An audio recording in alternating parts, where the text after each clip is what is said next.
The plenary expansion of the personality of Godhead, faring well. शुष्येनश्चारुदेष्णश्च सम्भोजं भावति सुता अन्ये च कर्ष्णि Pravara सुपत्र ऋषभादया. Are all the chieftain sons of Lord Krishna, such as Susena, Charudeshena, Samba, the son of Jambavati, and Rishabha, along with their sons, all doing well? तथैवनुचरसोरे श्रुतते वोदवादया सुनन्दनन्द शीर्षण्य ये चन्य सत्वता सभा. अपि स्वस्त्यासते सर्वे रामकृष्णभुजाश्रया अपि स्मरन्ति कुशालम् अस्मकं बद्धसौहृदा.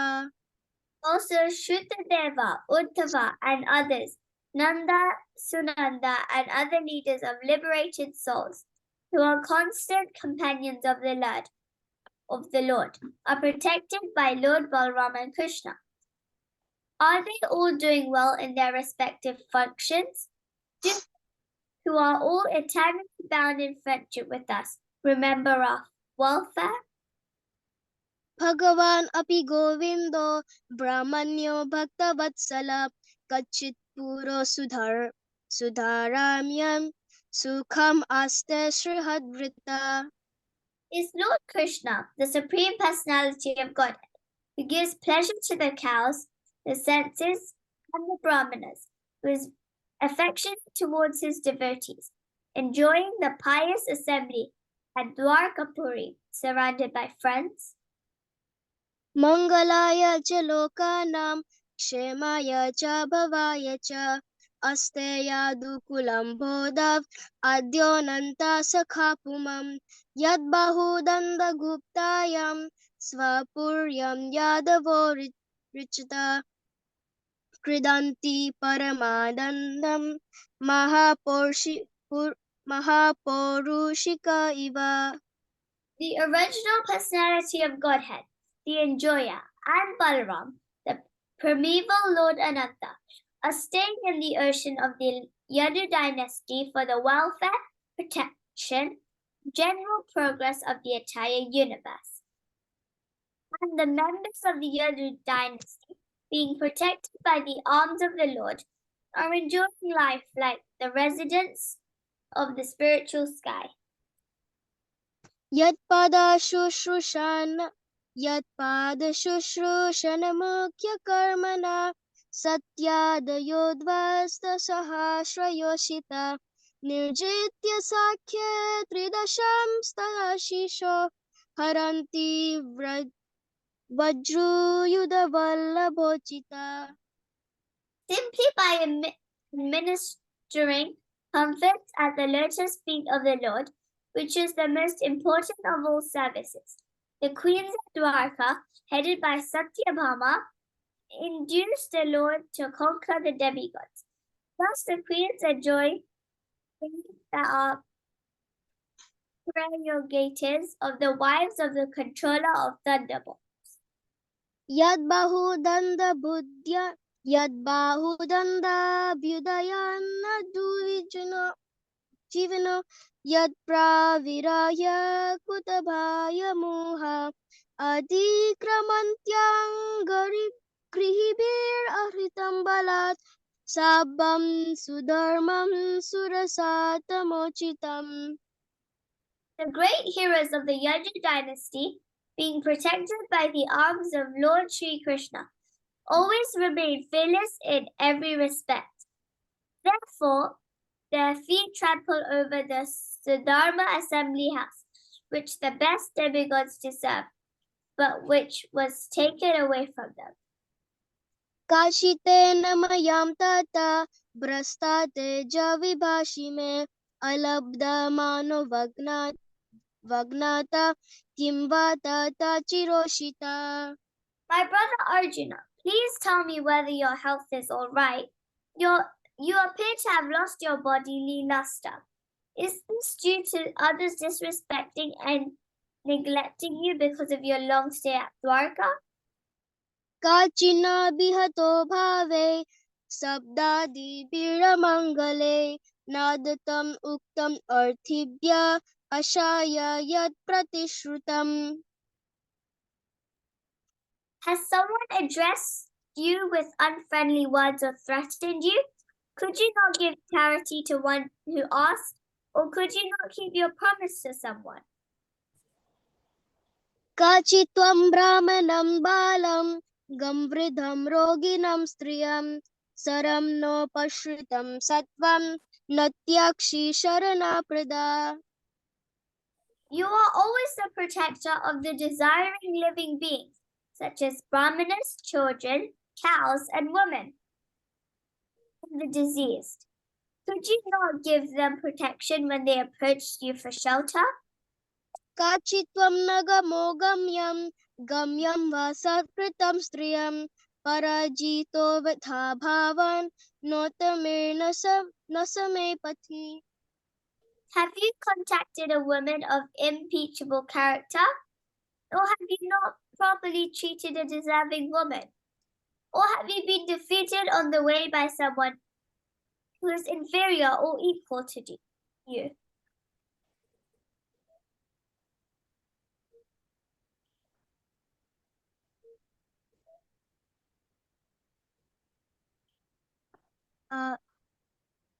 Hare Krishna.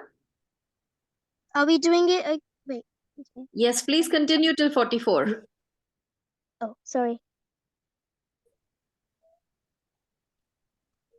अपि स्वित्पर्यभुङ्क्तास्त्वं सम्भोजायं वृथा बालकान्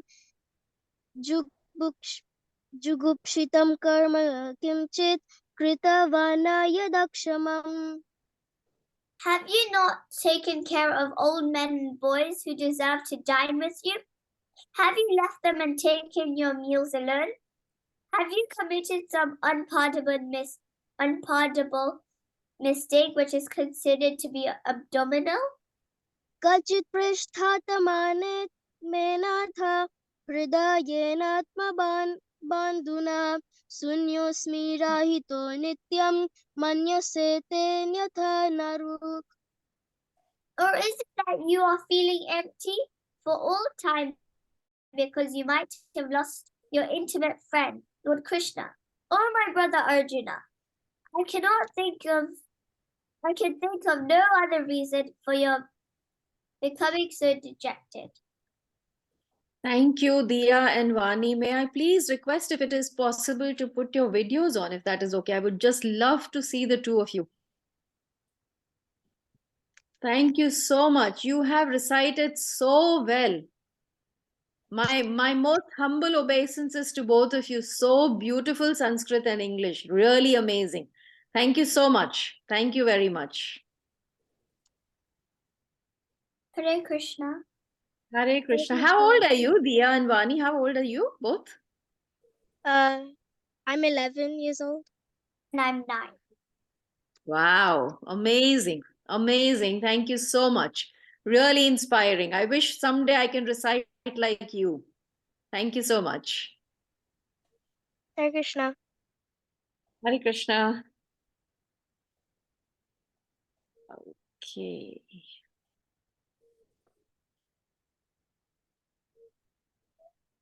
Okay, I'm going to continue sharing the screen because we will be reading our verses from here, the verses that we're going to discuss today. But first of all, yeah, thank you very much for giving me the opportunity. It's been a long time since I've come here. It's been quite a long time, actually, to be honest. But yeah, it's lovely to be back with all of you. And thank you to all who have joined. And you're continuing with your study of Bhagavatam. That is also very, very inspiring.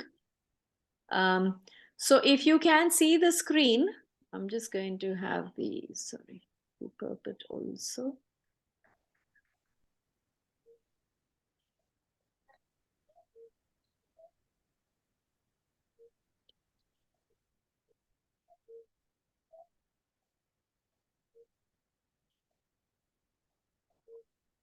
Okay, so all of you can see the screen. So we will just recite our verses. So today we are discussing 3 verses. verses 39 to 41 from chapter 14 and to 1. So text 39. Kachite namayam tata prishta teja vibhasi me alabdha manuvagnataha kimva tata chiroshitaha. Translation and purport by Srila Prabhupada. Srila Prabhupada ki jai. My brother Arjuna, please tell me whether your health is all right. You appear to have lost your bodily luster. Is this due to others disrespecting and neglecting you because of your long stay at Dwarka? Purport. From all angles of vision, the Maharaj inquired from Arjuna about the welfare of Dwarka. But he concluded at last that as long as Lord Sri Krishna himself was there, nothing inauspicious could happen. But at the same time, Arjuna appeared to be bereft of his bodily luster. And thus the king inquired of his personal welfare and asked so many vital questions. Text 40. Kachinna nabihato bhave sabdadipiramangaleh na dattam uktam arthibhya ashaya yat pratishritam. Has someone addressed you with unfriendly words or threatened you? Could you not give charity to one who asked, or could you not keep your promise to someone? A Kshatriya or a rich man is sometimes visited by persons who are in need of money. When they are asked for a donation, it is the duty of the possessor of wealth to give in charity in consideration of the person, place, and time. If a Kshatriya or a rich man fails to comply with this obligation, he must be very sorry for this discrepancy. Similarly, one should not fail to keep his promise to give in charity. These discrepancies are sometimes causes of despondency, and thus failing, a person becomes subjected to criticism, which might also be the cause of Arjuna's plight. Text 41. Kachitvam brahmanam balam gamridam roginam sriyam sharanopastram satvam natyakshi sharanaprata. You are always the protector of deserving living beings such as brahmanas, children, cows, women, and the diseased. Could you not give them protection when they approached you for shelter? The brahmanas, who are always engaged in researching knowledge for the society's welfare work, both materially and spiritually, deserve the protection of the king in all respects. Similarly, the children of the state, the cow, the diseased person, the women, and the old man specifically require the protection of the state or a Kshatriya king. If such living beings do not get protection by the Kshatriya or the royal order or by the state, it is certainly shameful for the Kshatriya or the state. If such things had actually happened to Arjuna, Maharaj Yudhishthir was anxious to know about these discrepancies. So before we continue, let's just recite our prayers. Om Ajnanatirmirandasya Gyananjana Shalakaya Chakshurun Militam Yena Tasmai Shri Guruve Namaha. Hey Krishna Karuna Sindhu Dinabandhu Jagatpate Gopesha Gopika Kanta Radha Kanta Namostute Tapta Kanchana Gaurangi Radhe Vrindavaneshwari Vrishabhanusute Devi Pranamami Haripriye Vanchakalpatirubhascha Kripa Sindhubhaiva cha Patitanam Pavanebhyo Vaishnavebhyo Namo Namaha. Jai Shri Krishna Chaitanya Prabhu Nityananda Shri Advaita Gadadhar Shrivasadi Gaura Bhakta Vrinda. Hare Krishna Krishna Krishna Hare Hare Hare Rama Rama Rama Hare Hare. Nama Om Vishnu Padaya Krishna Prasthaya Bhutale Srimate Bhaktivedanta Swami Dinamine. Namaste Saraswate Deve Gauravani Pracharine Nirvishesha Shunyavadi Paschata Deshatarine Nama Om Vishnu Padaya Krishna Prasthaya Bhutale Srimate Radhanath Swami Tinamine Namaste Saraswati Devi Gauravani Pracharine Nirvishesha Shunyavadi Ashyatadeshatarine. Okay, so interesting set of verses here, in the sense that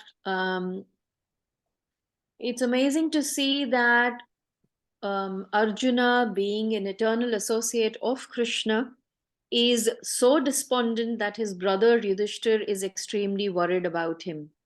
And we see that in before the particular verses that we are discussing, before that also Yudhishthir Maharaj is trying to find out why is Arjuna despondent, because he was actually in Dwarka with Lord Krishna. So, Yudhishthir is thinking, what has happened that Arjuna is in this state, right? And he's asked various questions. Has something happened in Dwarka to our relatives, to our friends? Is everybody okay? Like that. And then it continues.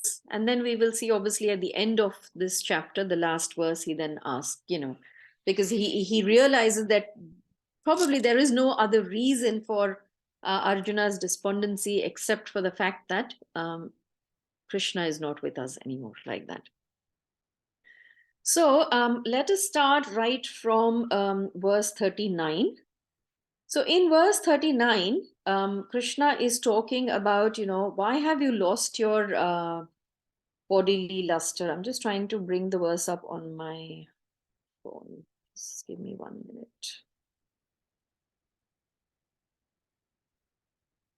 Yeah, so over here, Yudhishthira is saying, my brother Arjuna, please tell me whether your health is all right. You appear to have lost your bodily luster. Is this due to others disrespecting and neglecting you because of your long stay at Dwarka? Now, this is a very interesting question, isn't it? Where it is almost where Yudhishthira is asking, in today's terms, we would say, did you overstay your welcome? Like that. So he's asking Arjuna, did something happen because you were there for such a long time? Did somebody disrespect you? Why are you like that? And then, of course, Prabhupada goes on to explain that Yudhishthir is trying to get the answer. Isn't this something that we also do as soon as we see our loved ones? Let's say our child has come back from school and he doesn't seem to be okay. We immediately start asking all kinds of questions. Are you hungry? Did you not have your lunch? Are you not feeling well? Did you have your fight with your friends? Did your teacher say something? So, we just start in our mind, our mind just runs here, there, and everywhere trying to find out what the reason is that our loved one is upset. That is love, because you don't want to see your loved one upset, and you want to know the reason, because then you want to see what you can do to make it better, right? That is the whole idea, that what can you do to make it better, right? And then the next questions, interesting questions. What is interesting about these questions, there are a couple of interesting points. First of all is the questions that Yudhishthira is asking actually points out to all the faults that a Kshatriya, a king, may have, right? Now, we'll come to that also, but even in this verse, you will see the question that is being asked, did somebody speak to you in unfriendly words? Could you not give in charity? Did you break your promise? All of us in Kali Yuga, would we ever think that these kind of things could be reasons, or could be such extreme reasons for us to be so sad? Let's say somebody has spoken to us harshly, or we've broken our promise, or we've not given in charity. Would we react the way that here Arjuna is Yudhishthira Maharaj thinks that these questions that he's asking, he thinks that they are so important? Because remember, this is the difference. In Vedic times, these things were so important. Speaking to people, or how you speak, how your speech is. And in fact, in the Bhagavad Gita, in the 17th chapter, it says, where we are speaking about the austerities, and there is the austerity of speech, and it says, Anudvegakaram vakyam satyam priyahitam chayat swadhyabhyasham chaiva vanmayam tapa uchyate. So what is the austerity of speech? The austerity of speech consists in speaking words that are truthful, pleasing, beneficial, and not agitating to others, and also in regularly reciting Vedic literatures. So you see, in Vedic times, um, all kinds of austerities were followed. Austerity did not just mean performing yagyas, performing fire sacrifices. You had austerity in every aspect of your life. And because it says over here so clearly that your words should be truthful, pleasing, beneficial, it should not agitate others, and of course, it should be used to regularly recite Vedic literatures. So, even in today's day and age, even in Kali Yuga, those who want to elevate their consciousness have to be conscious of how they behave, how they speak to others, how they come across to everybody. So this is such an important aspect, which obviously we take it for granted. We don't think that it is important, right? So first, let us focus on the. So there are three questions that are asked here, and we will go through all these three questions. So the first question was obviously, about, has somebody spoken to you in unfriendly words or threatened you? And we can learn from our scriptures about speech and how it affects. So everybody knows the story of Gajendra, the elephant. Yeah, I'm sure most of you and everybody, I mean, so many, you've been doing these sessions for the past 2 years now, and we've spoken about Gajendra Moksha many times on this forum. So before Gajendra was the elephant, we all know that in his past life he was King Indrayumna. And how did he become the elephant? So the king decided that he wants to give up all his kingdom, all his wealth, all his riches, his power, and he went to the forest to perform austerities.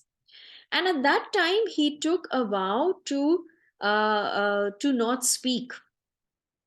When he was performing austerities in the forest, sage Agastya with his followers entered this forest. And now the king was, he was meditating, he was deep in meditation, and he had taken the vow of, not speaking. So the king obviously did not attend to the sage Agastya, right? Any which ways, he didn't have any, he was not the king anymore. He didn't have any riches. He didn't have anything at that time. However, the sage took offense to this and he cursed the king. And he cursed the king that, you have become so dumb and unintelligent. So you become an elephant. An elephant is dumb and unintelligent. You become that. Now, what we have to understand here is that what did the sage Agastya expect from the king? And many times we've spoken about this also many times, and Prabhupada talks about this in our Shastras. It is said that when somebody comes at your doorstep, we hear this Atiti Devo Bhava. You have to treat the guest very nicely. Even a poor man who lives in a small hut, he may not have much to offer, but at least he can offer him a pusa grass mat to sit on, a glass of water, and some sweet words. How important, some sweet words to welcome, right? So here the king did not even offer sweet words to Agastya, and that is why the sage then, he cursed him. So you see how important speech is. Like I said, sometimes in Kali Yuga, we don't understand these things and we take things for granted. But here, it shows actually the values that the individuals in Vedic times had, right? So that is the first question. Then the second question is, could you not give charity to one who asked? Now, again, this is so important, right? Modern times, we wish to give or we don't wish to give. It's our decision. How does it matter? It doesn't really matter, does it? I mean, that's how we think. However, charity also was so important, especially for a Kshatriya king. And that is why I said at the beginning that when Yudhishthira Maharaj is asking these questions, it is actually pointing out to the faults or to the shortcomings that one will see in a Kshatriya, right? Charity also is given by Kshatriya. We've read that so many times in our scriptures. And again, there is a very interesting story from our scriptures from the Ramayana. Everybody know Maharaj Raghu, that's where the Raghuvanshi comes from. So Maharaj Raghu. So in Maharaj Raghu, what he also decided was that he was performing this yagya, this sacrifice, where he actually gave away all his wealth. So he had absolutely nothing. He did not give up his kingdom. He did not stop being the king, but he sacrificed all his wealth. Kings would perform various sacrifices and they would focus on maintaining dharma, maintaining the material opulence of the inhabitants of the kingdom, but at the same time trying to maintain and see to it that the inhabitants and the king themselves are making spiritual progress. So they always had the ultimate goal in mind, which was obviously to become devotees of the Supreme Lord. Right? So the kings time and again performed various austerities, yagyas, and sacrifices. And we've heard of these different sacrifices. So King Raghu performed the sacrifice where he actually gave all of his riches. And as soon as he finished, he completed the sacrifice, immediately a sage came at his doorstep and he said, and he said he needs some amount of gold coins. In today's, phrases, we'll just say 6 lakh gold coins, he said. He said, I need 6 lakh gold coins, the sage said, the Brahmana. And the king is thinking, I've just finished performing the yagya. I have just given away all my wealth. But as a Kshatriya king, it is his dharma to give to Brahmanas in charity. So what the king does is he decides that he will go to Kubera. Everybody knows who Kubera is? Yeah. He is the treasurer of the demigods, right? So the king decides to go to Kubera and he says that, I need 6 lakh gold coins. And Kubera says, well, I'm not going to give it to you. And so the king says that you better give me these coins, otherwise I will have a battle. There will be a war. And obviously, King Raghu was a very, very powerful Kshatriya king, and Kubera didn't want a war with him. And so he said, I will shower you with, rain of gold coins, like that. And he did that. However, and then the king Raghu said to the sage that, here are the gold coins, you take as many as you want. The sage said, I just want my 6 lakh gold coins, and that's it. You see here again, you see the charitable nature of the king, but you also see the dharma of the sage. He needed only 6 lakh. He was not greedy. He was given as much as he wanted, but he didn't take any more than he needed. He took his 6 lakh gold coins and he left, right? So this is how a Kshatriya king should be. And if he's not able to give in charity, then for a king, for a Kshatriya, that is almost like, it's for him, it is the worst crime that he is committing. We have another example in our Shastras. In the Srimad Bhagavatam, we have so many stories and we hear all the time about how there is always a fight with the demons and the demigods. Constantly. There's a fight between the demigods led by Lord Indra and the demons led by Bali Maharaj. We heard that many times.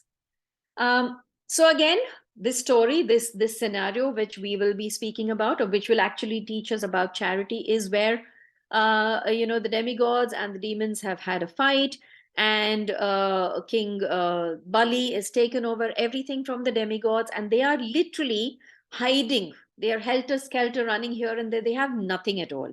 And at that time, Aditi, the mother of the demigods, performs this austerity wherein she prays for Lord Krishna to be born through her womb.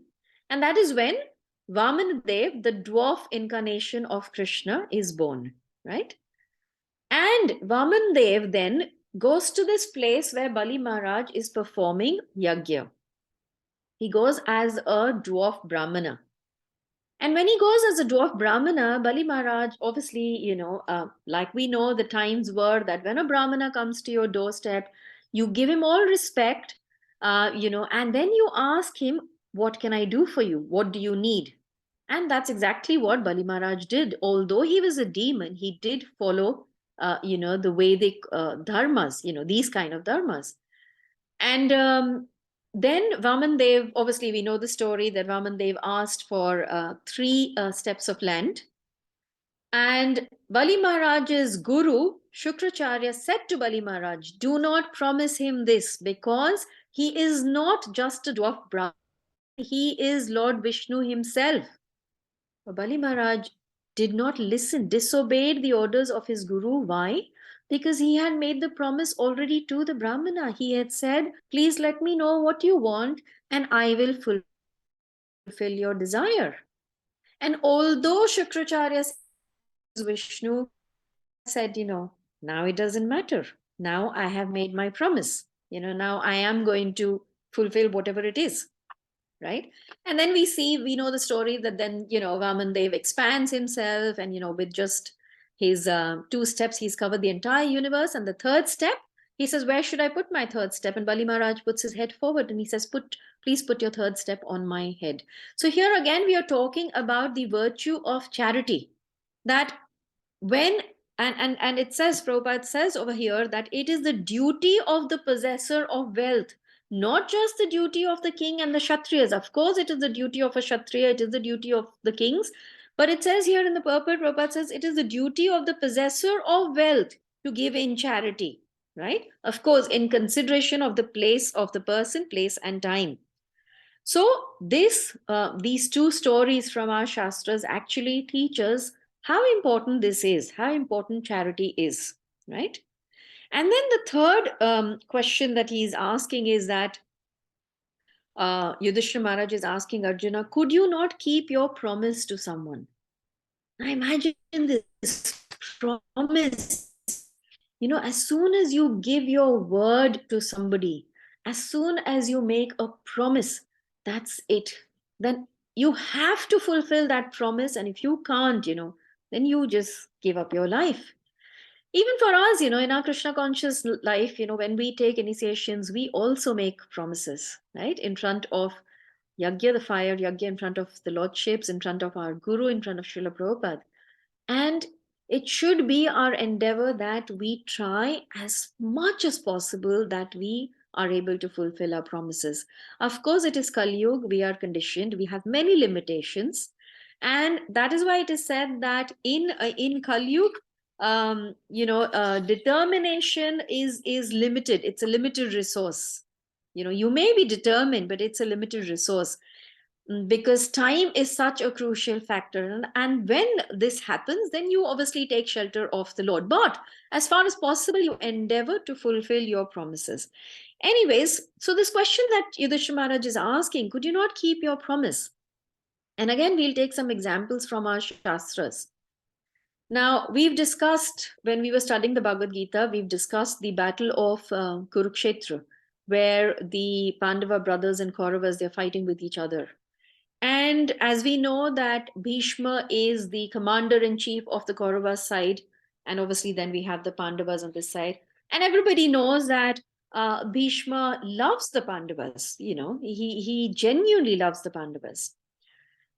On the 8th day of the battle, when, there was nothing really happening, so Duryodhan went to Bhishma and he said that he was very, very angry and agitated. He said, you are on my side, but you are partial to the Pandavas. And that is why you are not causing them any harm. Somebody like you can kill, as soon as you decide and you desire, it can happen. It's been 8 days and you have not caused any harm to the Pandavas side. So you are partial. And now, when somebody actually questions your integrity and your dharma, so Bhishma Dev is, we all know, who Bhishma is. And he's called Bhishma because he has taken this Bhishma promise, to his father, where he said, I will never get married and I won't have children. So he's somebody that who fulfills his promises. He's a person who's got so much integrity. He follows his dharma. So obviously, when Duryodhan said this, he was very angry, and he said, "Okay, I promise you that tomorrow I am going to kill all the 5 Pandavas." And he takes these 5 arrows, which he says, these are the 5 arrows that I'm going to use to kill the Pandavas, right? Now, Duryodhan, of course, he has faith in Bhishma, but Duryodhan is Duryodhan.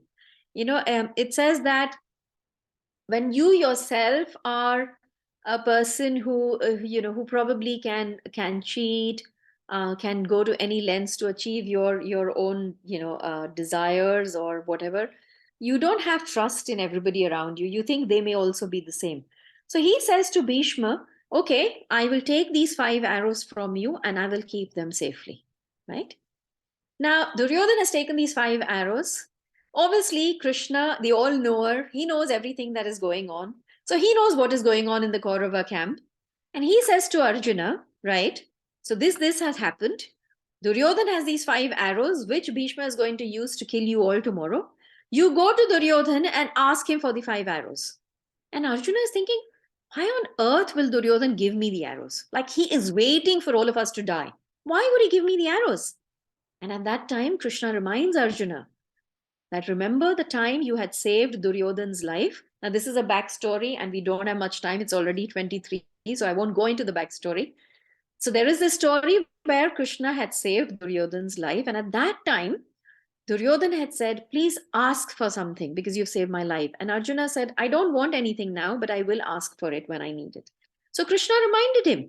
And when Krishna reminded him this, he went to Duryodhan and he said, obviously, again, see Vedic times.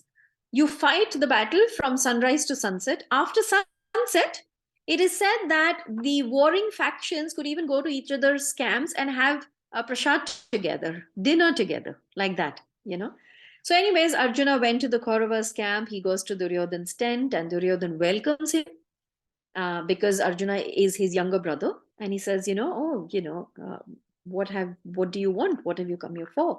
And Arjuna said, do you remember that time when you said that I can ask for anything? And Duryodhana said, yes, of course. And he said, I have come to ask you for something. And he says, okay, what do you want? And he says, I want those 5 arrows. And Duryodhana, although he was so adharmi, he was doing everything to take over this kingdom from the Pandavas. Still, being a Kshatriya, he fulfilled his promise and he gave these 5 arrows to Arjuna. Sometimes our Acharya say that the inhabitants or the human beings in Kali Yuga are even more adharmi than Duryodhan. Because so many times we see that, we take promises on our holy books. It could be any holy scripture. And we put our hands on the holy book, or even otherwise we say, I promise that I'm going to speak the truth and only the truth. But we don't do that, right? We don't speak only the truth.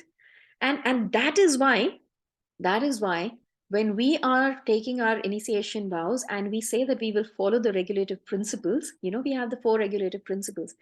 It is so that we are able to follow all these principles, and out of that, one of them is truthfulness. To be truthful is one of the most essential, I wouldn't even say requirement, it is a quality that every Krishna conscious person or everybody who wants to be a devotee should develop. We all should try to be truthful. In Vedic times, values were more important than even your mortal life. Why? Because, we've heard so many times that the physical body is anyways going to perish, right? But what goes with you? What is it that the subtle body carries? It carries all these impressions. And if the impressions are wrong, then can you imagine what body then next the soul will get? So it is so important that we maintain, and we try to follow, we try to be truthful, right? And the importance of promise. There is one, this is just amazing on promise. Srila Prabhupada's promise. Srila Prabhupada, in a letter in 1971, and I will read it because I don't want to speak something that is not word to word. In this letter, he says, it is a basic principle that one must accept a bona fide spiritual master in order to achieve the highest perfection of life, love of God. I thank all of you very much for accepting me as your spiritual master, and I promise that I will take you back to home, back to Godhead. This is Srila Prabhupada's promise to all of us, to each and every one of us in Krishna consciousness, right? It's absolutely amazing, isn't it? Anyways, let's move on to verse 41. I'm conscious that it is 27 already. I will try to finish on time. So in verse 41, what is being spoken of is that you're always the protector of deserving living beings, such as, and what is five living beings are being mentioned here: Brahmanas, children, cows, women, and the deceased. And many times in the Bhagavad Gita also we have read that how these five living entities should always be protected. And Prabhupada always speaks about how where a cow is protected and a Brahman and the Brahmanas are looked after, that society will progress spiritually. We always say that. There is also the prayer that we say, Namo Brahmanaya Devaya Gor Brahmanaya Hitaya Cha Jagaditaya Krishnaya Govindaya Namo Namaha. We say that also. Krishna is the well-wisher of the cows and Brahmanas. Of course, then it says Jagaditaya. He is the well-wisher of every living entity. And as the king is a representative of the Lord, of the Supreme Lord, right? He is the Naradeva. He is the representative of Krishna, and so his duty then becomes to fulfill Krishna's wishes. And what is Krishna's wish? That these living entities should be protected, right? I'm just getting this this wonderful verse from the Bhagavad Gita out where Prabhupada talks about this. So in Bhagavad Gita chapter 4 verse 1, in the purport, Prabhupada is talking about, and he says this, I will read from the purport: the kings of all planets are especially meant for the protection of the inhabitants, and therefore the royal order should understand the science of Bhagavad Gita in order to be able to rule the citizens and protect them from material bondage to lust. So you see, what the important point that Prabhupada is making is that it is not just the king's responsibility to give you material protection. It is his responsibility to give you, to protect you from material bondage to lust. So that way, to protect you from this repeated cycle of birth and death. And Prabhupada goes on to say, human life is meant for cultivation of spiritual knowledge in eternal relationship with the Supreme Personality of Godhead. And the executive heads of all states and all planets are obliged to impart this lesson to the citizens. So here, the protection that is being spoken about is not just material protection, it is also spiritual protection. So the Kshatriya kings, the royal order, or the rulers or the administrators are meant for that. See, in Kali Yuga, what do we see? We see that the rulers, the protectors, the administrators are all lying, and the citizens, the inhabitants, we all are also in the same. So Kali Yuga is so difficult. It's just, and that is why as aspiring devotees, if we want to change anything, in this world, we have to start from ourselves, right? We've heard so many times, be the change you want to see. So it is our duty and our responsibility to then change. And when we talk about change, so what this particular, these set of verses actually is teaching us is that, like we said, uh, we realize that we have to take shelter of Krishna.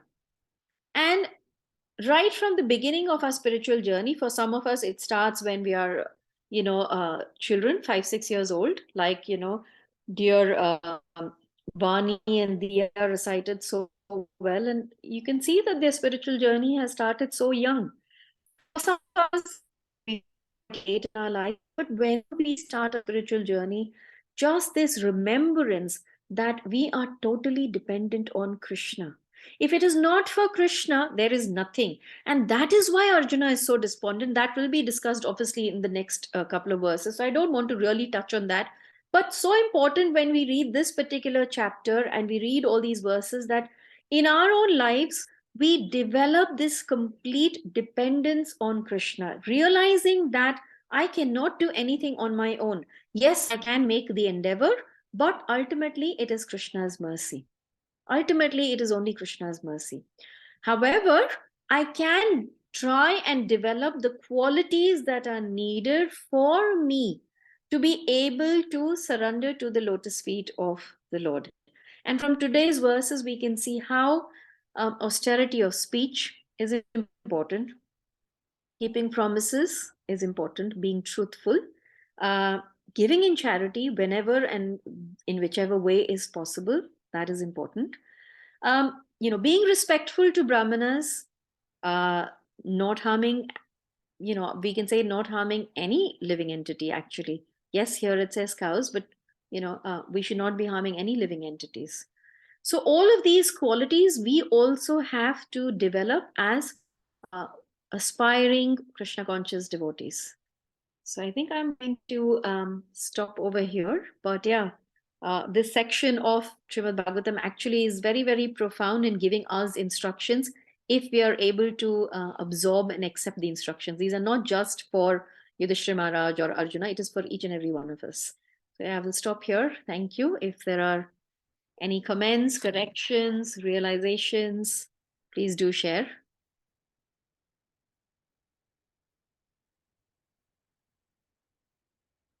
Okay, we have a very, very quiet audience today. Hare Krishna. Thanks, Oh, Krishna. Hare Krishna. Hare Krishna. Thank you for a wonderful class. Wonderful. It was nice having you back again after a while. Thank you. Just an observation that I think we've covered this in the past as well, that Rupa Goswami gives us in the Nectar of Instruction, that there is an overriding principle when it comes to vows and undertakings, that if they are taking us away from, i.e. they're not pleasing to Krishna, and if they're taking us away from Krishna consciousness, then those are of no value. Such as Bhishma Pita's own vow that he would, Krishna, what Krishna did there was to teach us a lesson. Of course, he is a Mahajan, but if our undertaking and our vows are effectively taking us away from Krishna consciousness or not pleasing to Krishna, then those are of no value. Whatever we do has to be anvilashi. It has to be to please Krishna. If it is not pleasing Krishna, then that vow is not of value. So there is an overriding principle above the dharma element. Yes, thank you. Thank you for sharing. And similarly with the austerity of speech as well. Like we can take, and like we can take the Yudhishthira Maharaj also. He was so conscious of dharma, but the whole idea, and that is what our acharyas say, that at the end of the day, everything should be about how we can please Krishna. So the overriding principle is how we should always be aiming to please Krishna. Thank you. Hare Krishna, Madhu Kumari. Thank you for a wonderful class. Nice to be back. Thank you.